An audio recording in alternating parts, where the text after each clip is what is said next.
What's going on, everybody? It's your boy C-Zar, and we are talking about XCN OnyxCoin today. Hit that like button, you guys. Subscribe if you want to see more content like this, and let's get into it. Here we are at about 1.212 cents right now, pumping up a little bit. That's nice to see. That's nice to see, man. I don't care. I don't care if I'm wrong. I hope I'm wrong. I don't think I am wrong personally. We're still in this downtrend. We absolutely are. But I hope I'm wrong. I really hope that we just pump through the roof, man. Anytime I'm getting so bored with this thing that a 2% pump is getting me excited. I need to pump the brakes and cool down, man. Okay? 2% is nothing to get excited about. We have to break away from this trend line because all we're doing right now is hugging it. We're hugging the hell out of it. Let's see if I can get it. If I can get it right there. Perfect. Yeah. Finding support right at the upper ends, finding resistance right at the lower ends.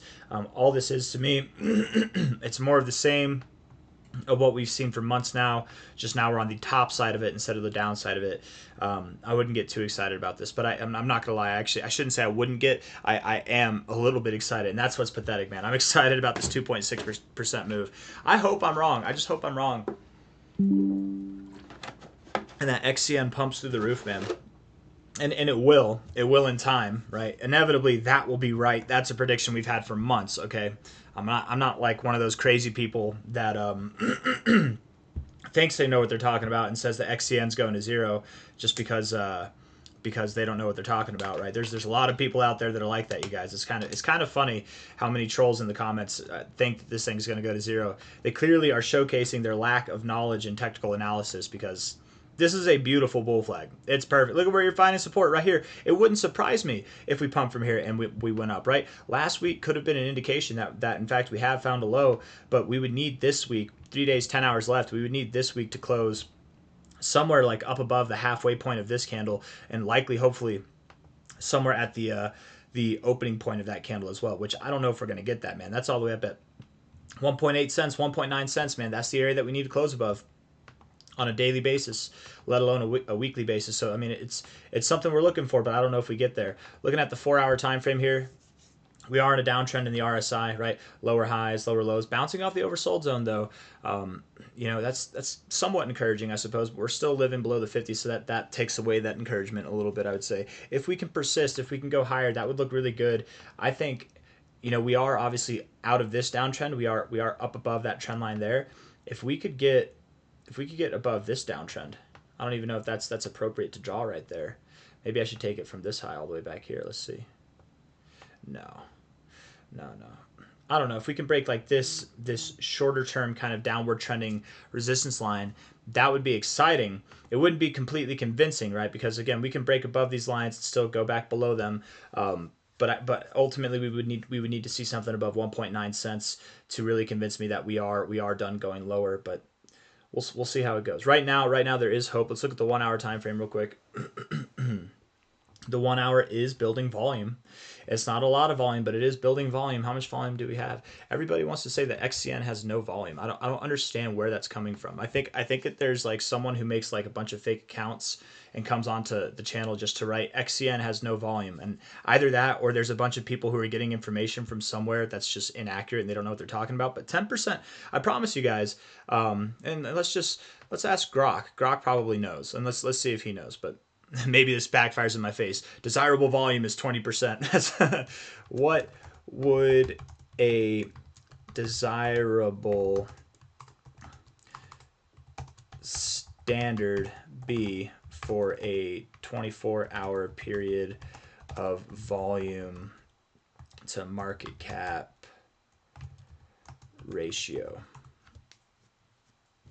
I should have said B. I didn't say B. What would desirable standard for a 24-hour volume? Yes, general context. Below, so low ratio 0.1 or 10%, moderate ratio 0.5 or 10%, 10 to 50%, high ratio.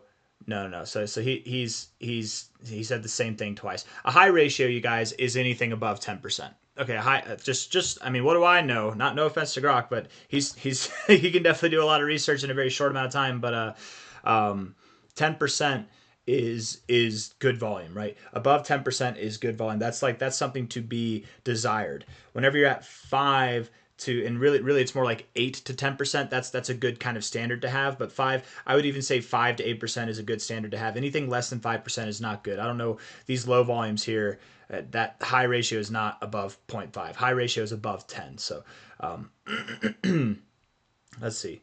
Ethereum, a ratio of 1% to 5% is often typical due to their large market caps. Yes. But whenever they go through exciting times, this percentage goes higher. But again, even Ethereum, that one of the top dogs, Bitcoin as well, they see these levels of volume, right?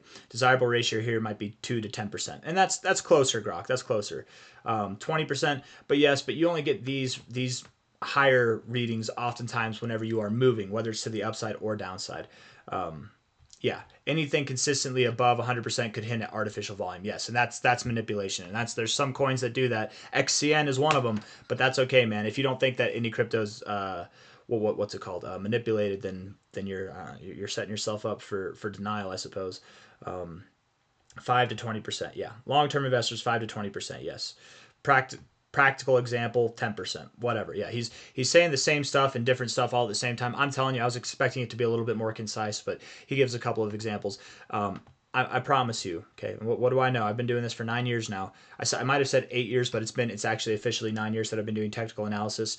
10% volume is good volume. So anybody out there who's saying Onyx Coin's dead, it has no volume, either it is what I theorize, it's just one troll who's making multiple accounts saying the same thing, because it's like literally the same message over and over again, or very possible as well, it's like the canary, the kind of parrot effect. You guys are a bunch of parakeets, just retweeting, repeating what you heard from somebody else in the bird box, right? And you don't know what you're talking about, and the other people don't know what they're talking about. And now there's this misinformation going on that XCN is at low volume. And I hope you understand, just because I'm saying you don't know what you're talking about, I'm not insulting you. I'm just addressing the facts, right? Sometimes that happens to me, and me being an open-minded person, when someone tells me I don't want to know what I'm talking about, I don't say F you. I say, okay, prove to me how I'm wrong, or tell me what you mean when I don't know what I'm talking about. Give me an example. And half the time people can do that, half the time they're just talking smack, and you become a better version of yourself if you're open to being corrected and being, you're not going to learn the proper way if whenever someone's telling you, hey, this isn't right, if you're like, screw you think I'm wrong, screw you. Well, you are wrong. I would prove to me that you're right. I would expect that most people who are saying that XCN has no volume here, I would bet that you're in your first market cycle. You probably haven't been investing for more than 3 years. I would bet that, right? And how do I know that? Well, I wonder how, right? It's pretty obvious, because this is beginner stuff. This is very beginner stuff. And now, hopefully, everybody watching this video is that much more advanced because of it. Desirable volume is anything from like 5 to 10%. Anything above that is good volume. When you see anything like what Grok said, over 100%, just because it's one day, that doesn't mean it's artificial, but consistently it could be artificial. We know coins like that. This thing is unstoppable because somebody is leveraging him in it. It's had over 100% volume. Like this whole pump auction is crazy, man. It's the coin that got away. It really is. But for anybody that's still holding it, anybody that's been holding it this whole time, the degens who can't let go, good job, man. You got a winner on that one. I'm very happy for that. I know that there's some people in the on the channel that are doing well with that. Or even if you sold at lower prices, you still did well compared to a lot of coins here. But we're not talking about auction. We're talking about XCN. And by the way, guys, oftentimes when you do get these manipulated efforts and volume, that sets you up for some big, the higher up you go, the more you're gonna drop when it comes. So don't FOMO in at the top, but watch this thing go up to like $10 billion, $100 billion in market cap, and it's just this bombshell that got away. 1.21 cents right now. Speaking of bombshells, I very much do believe that this thing has dramatically higher prices to go. Even at these low points, even in these boring times, we are sustaining immaculate, perfect, great, ideal volume. We are doing it. It's alive and healthy, man. This is low. Look at that. That's not that much volume over the past day, and yet still it's decent volume, right? If we can get away from this trend, that would be exciting. If not, we're just finding a lower high in this trend, and we likely will go lower. I'm anticipating the same as what I have been anticipating, which is that we're going to go through a slow bleed, ups and downs. Onyx coin right now is probably very tradable. like retrospectively, I should probably be trading more of this right now. I just don't want to because I'm worried that I will miss the rip at any given moment here. I very much am expecting that we go down, but in all fairness, it's pretty damn tradable right now, and it has been very tradable to the downside here throughout this whole range. But if we can get above 1.9 cents, that's the target area we're looking for. Why? Because if we take a high to a low of this overall range, high here to a low here, the 382 is at 1.9 cents. If we take a high here from our most recent pivot to our low here to our most recent pivot, the 886 is also right there at 1.9 cents. Getting above this on the 382 from this larger fib sets you up for deeper retracements and breaking out of this zone entirely and getting away from it, which would likely signal this as a low. That's why it's good. Getting above the 886 here on this smaller fib. The reason why that's significant is because when you get above the 886, that sets you up for extensions, these extensions here, which are deeper retracements of the overall fib there. So ultimately, getting above 1.9 cents is a really good thing. We want to see that happen. I'm optimistic. I'm always optimistic. I'm hopeful that it can happen, but I'm also a little bit doubtful. Until Bitcoin finds its resolution, I can't really be too bullish on anything yet, and Bitcoin has not resolved itself yet. So I think that we are going lower. The target area, again, just to make it clear, from a low to a high, that's 0.0095 to 0.00844. We could go somewhere a little bit lower. We could go somewhere a little bit higher, but likely we go somewhere in between. I like that 0.009 area specifically.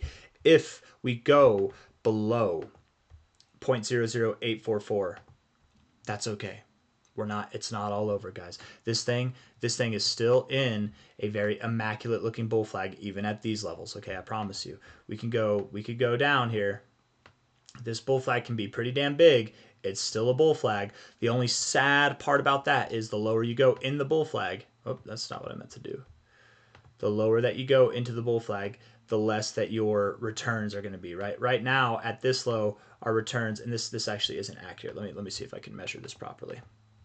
From the low to the high of the flagpole, we put it at the base of the flag, which is, I think, right here. Nope, a little bit higher, something like that right there. Boom, perfect. The measure move would take us all the way up to about 21 cents, 22 cents, right? That's the measure move. The lower we go on this flag, the lower our measure move comes down, right? And if we're going down to about, let's say 88, if we go below 884, let's say we went all the way down to 00777, that would give our minimum move, or our measure move. I know it's a lowly 15 cents. But again, guys, 16 cents. Again, I don't care how low we go in this range, right? It doesn't matter. It might matter, but I don't think it will, because the XCN, I need to refresh this because it's just too noisy with that ribbon on there. Maybe we can do this. XCN BTC pair, it's very clearly got one more stop to go to the upside, and where that's going to be, if it'll load, man. Oh wow, everything turned off right there. Okay, well, that's okay. All right, I can't wait to get Starlink. Elon Musk, save us, please. Please come save us. This is a very positive looking bull flag as well on the XCN BTC pair. We stopped right here versus Bitcoin, right at this base. Why? Because if you look at this from a price perspective, there's nowhere else to stop other than right here at this consolidation phase. So if we do break out to higher highs, are we going to stop? Are we going to stop right here after consolidating? No. After a move like this, probably not. I mean, that's a possible outcome, but no. Even then, that gives us like a 14 to a 15 cent price on XCN. Are we going to stop up here at this next shelf? Probably. That would be my expectation. I mean, hell, that even would be the expectations based off of this bull flag here, from a low to a high of the flagpole. You put it right down there. Put it right there. It's right there. Measure move. That's even a little bit lower than where we are now. So that accounts for it going lower, and that'd be at that same level. We've done the math on this so many times, guys. If Bitcoin's at $100,000 in price by the time XCN tops off versus it, that gives us like a 20-cent Bitcoin. If it's at 130,000, if it's at 170,000 and XCN tops off at those prices, we're talking about 30 cents and above, right? We're talking about some crazy stuff. So beyond just the US dollar pair being bullish, the Bitcoin pair is in itself, from the current price, calling for something that's on a 17x.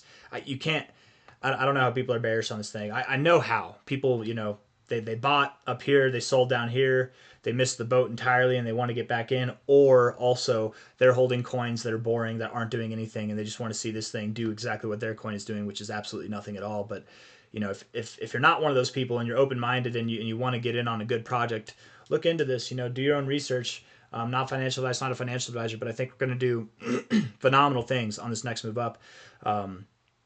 And nothing moves in a straight line forever, even to the downside. So even for the perma bears out there who think this is going to zero, at least accept that there will be some volatility along the way. That even at a bear ass minimum, we would retrace to our golden ratio, which from here at 1.2 cents would mean that we have about a 150% move or more to come, right? So, and maybe like 120% move. What would that be from here? 122, 130%.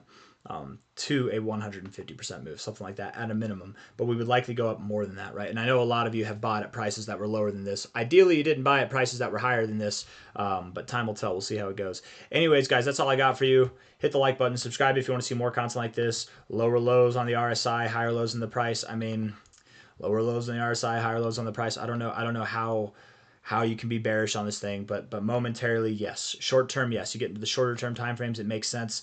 The longer term time frames, it's the reason why I'm not trading. It's the reason why I'm not trading. I'm not messing up what's going to happen for a little 2%, 5%, 10% move, acquire like 20 extra percent or 30% over some days, maybe. It probably wouldn't be a bad idea, honestly, but I'm not trading here, man. We are too close to go time. I'm gonna stop talking. Hit the like button, subscribe. Thank you all for being here. I'll see you on the next one. Take care. Bye bye.